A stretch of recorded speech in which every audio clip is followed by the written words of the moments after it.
Hi, so this is a quick video about knives, and this is pertinent to hiking, camping, just being outdoors in general, because something that I always learned, whether back in the Boy Scouts or just growing up, is that you should never go in the woods without a knife. I mean, a knife is a tool, just like a screwdriver or whatever. You need the right tool for a job, for the job. So growing up, I was always told you never go in the woods without a knife. And I think like a lot of boys growing up, we often get our first knife from our fathers or our uncles or our grandfather, whatever male figures in our life. It's kind of a rite of passage. I remember my father, he was an outdoorsman, Boy Scout himself, having pocket knives and other knives. And when we would go camping, he'd have his Swiss Army knife or some version of a pocket knife. And I just remember being very intrigued by that. And then, getting involved in scouting and all sorts of knives. It's kind of like cell phones today or anything. Knives were kind of a status thing. Whoever had the coolest knife. I remember kids that, had like Rambo knives at scout camp. And you're like, what is the practicality of that? And there really wasn't a practicality. Here's a few versions of pocket knives, and this is my Boy Scout pocket knife actually. And while the color of the knife may have changed, this model of knife this is made by Imperial. This was made between '86 and 2007. I got this sometime in the early 2000s when I was in scouting. And obviously there's been variations of this knife since scouting has been around since 1910. Or this military issue one, which I'm in the Air Force, so this knife here hasn't changed since World War II. This one is dated 1992, which happens to be the year I was born. But at my shop at the base, we have a drawer full of these things that we've pulled out of survival kits, and I've seen them, dated as far back as the 50s, and we're still using them in the Air Force today. But again, this hasn't changed since World War II.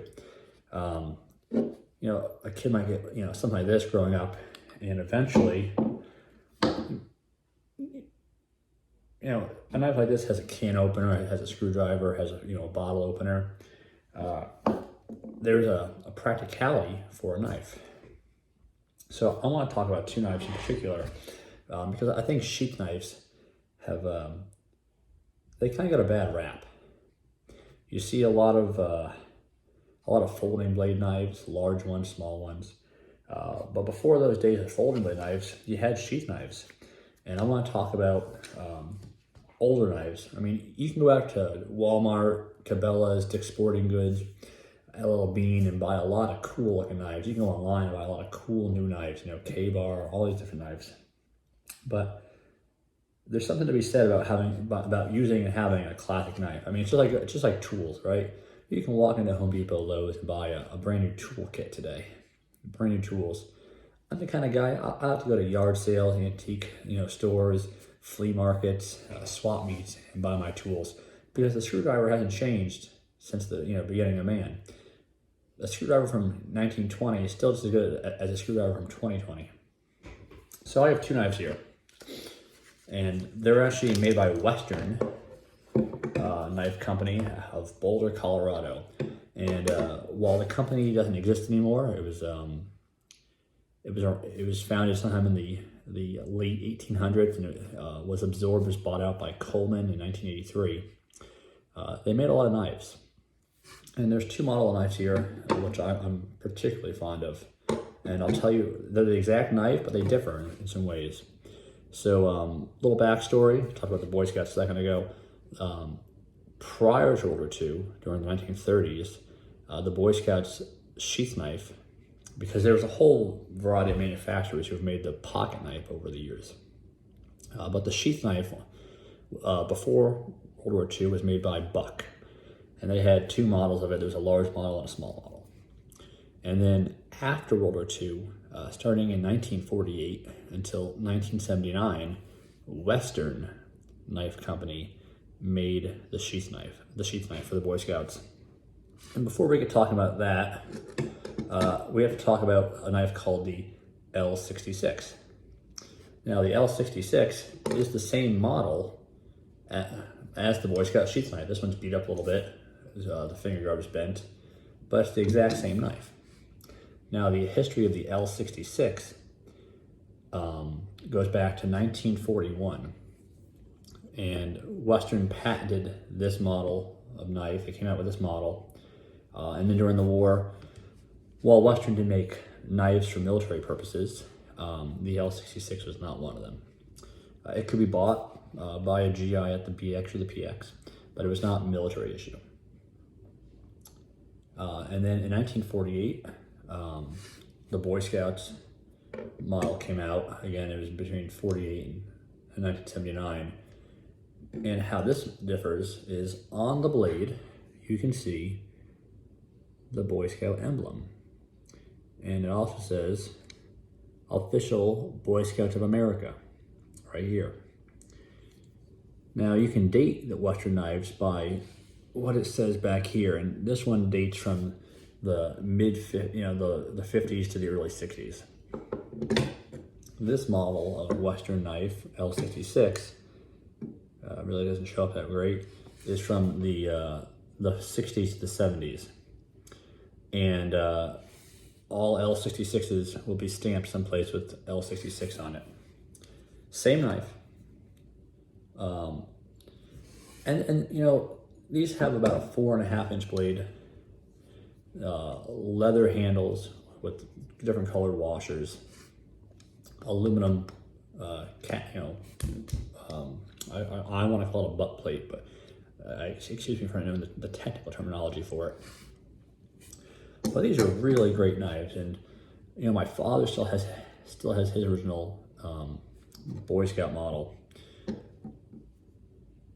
There's a lot to be said. You know, again, you can go out to Dick's Sporting Goods and buy a modern knife with, you know, synthetic rubber or plastic, you know, grips and all sorts of things. But this knife will do just as good as a new out-of-the-box K-bar.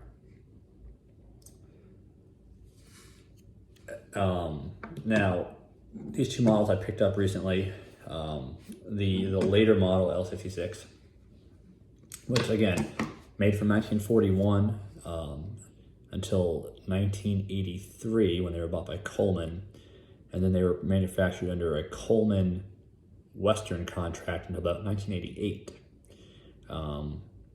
So it's possible, you know, to have an L66 that's maybe only 32 years old. It's possible to have an L66 that is 82 years old. Just because the L66 model was the most popular model of knife made by Western. And again, it was also manufactured for the Boy Scouts, so you could have an L66 and it could just be the Boy Scout model.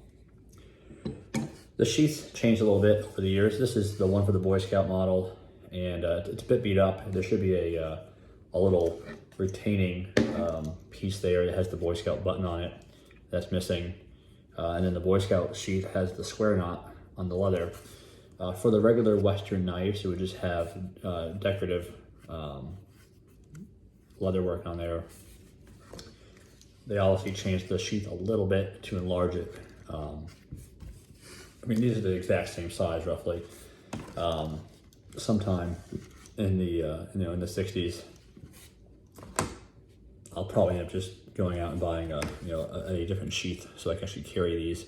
But they're very useful knives. They're great knives. I got this one for $15. This one for $25. I was very fortunate to be a really good negotiator. If you go on eBay online, you'll see these selling anywhere in the $40 to $80 range. They're collectible, and again, they're just as good as a modern knife. Someone beat the heck out of this one, bent the brass finger guard here, but I'd carry one of these. My father still uses his. So, just like a pocket knife, whether you have a Boy Scout pocket knife from 1920 or 2020, it's still going to do the job. Doesn't make it any less useful. These old sheath knives are the same way. whether you have the L66 model or the Boy Scout model, which is just an L66, not mark that. It'll be great. And you know, there's something classic about these old knives that you just can't get with a modern sheath knife. So that's my 2 cents, my little knife talk for the night. I hope you enjoyed this video. There aren't a lot of videos out there on the L66 knives or the Boy Scout model for that matter. So I hope that you found this informative and useful.